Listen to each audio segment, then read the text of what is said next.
राज्यात निवडणुकीची धामाधूम असताना स्टार प्रचारकांच्या सभेमुळे नागरिक त्रस्त होत आहेत। आज उपमुख्यमंत्री अजित पवारांच्या अकोटमधील सभेसाठी अकोला-अकोट रोडवर वाहतूक पूर्णपणे बंद केल्याने चाकरमानी, विद्यार्थी आणि प्रवाशांना मोठा त्रास सहन करावा लागला।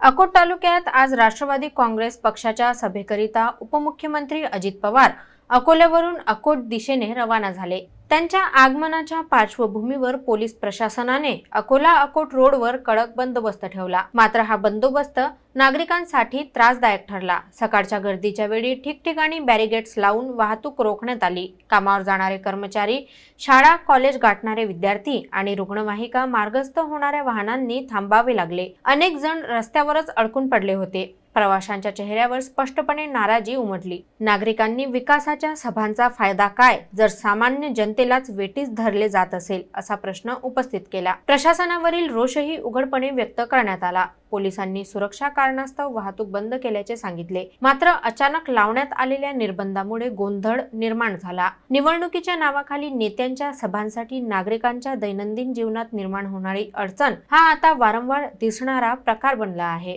आज अकोला-अकोट रोडवरील अनुभव त्याचीच पुनरावृत्ती ठरला।